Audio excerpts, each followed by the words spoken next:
السلام عليكم ورحمة الله وبركاته. نحمده ونصلي على رسوله الكريم. أما بعد، أعوذ بالله من الشيطان الرجيم. بسم الله الرحمن الرحيم. وقال رسول الله صلى الله عليه وسلم: إذا قام من الليل يشوس فاه. صدق الله العظيم. সম্মানিত ভাই বোনেরা, দেশ কিংবা প্রবাস থেকে যে যেখান থেকে দেখছেন, আপনাদেরকে জানাই শুভেচ্ছা অভিনন্দন। সম্মানিত ভাই বোনেরা, আজকে আমি আলোচনা করব রাতে মেসওয়াক করা সম্পর্কে।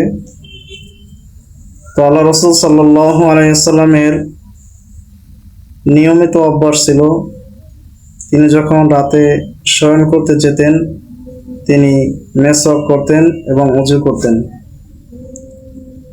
এবং যখন ঘুম থেকে জাগ্রত হতেন তিনি মেসওয়াক করতেন এবং ওযু করতেন।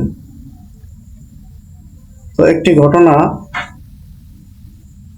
আমেরিকার একজন ইঞ্জিনিয়ার, ওনাকে একজন ডাক্তার, অভিজ্ঞ ডাক্তার ওনাকে পরামর্শ দিলেন যে আপনি যখন রাতে শয়ন করবেন তখন মেসওয়াক করবেন। তিনি বললেন এর কারণ কি? তিনি বললেন যে বর্তমান গবেষণায় দেখা যায় যে মানুষের দাঁত রাতে বেশি নষ্ট হয়ে যায়, খারাপ হয়ে যায়। তিনি আরো বলেন যে আপনি প্রত্যক্ষ করে থাকবেন যে মানুষ দিনের বেলায়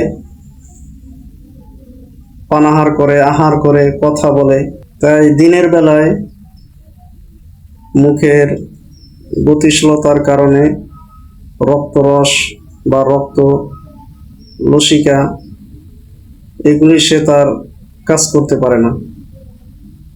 মানুষ যখন রাতে ঘুমে যায় তখন সে তার কাজ শুরু করে দেয়, তার কাজ শুরু হয়ে যায়।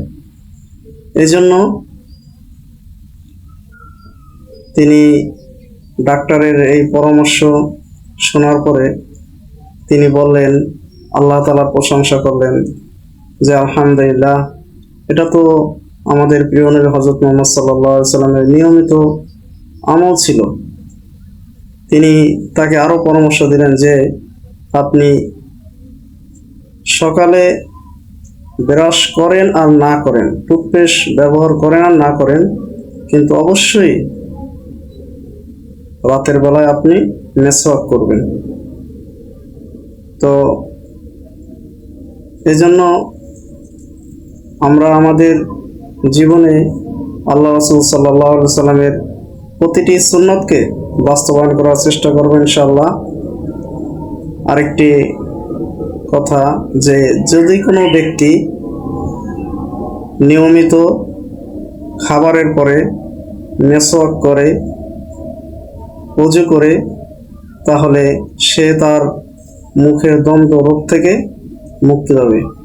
আল্লাহ তাআলা আমাদের জীবনে আল্লাহ রাসূল সাল্লাল্লাহু আলাইহি ওয়াসাল্লামের প্রতিটি সুন্নতকে বাস্তবায়ন করার তৌফিক দান করেন। সকলে ভালো থাকবেন, সুস্থ থাকবেন। আসসালামু আলাইকুম ওয়া রাহমাতুল্লাহি ওয়া বারাকাতুহু।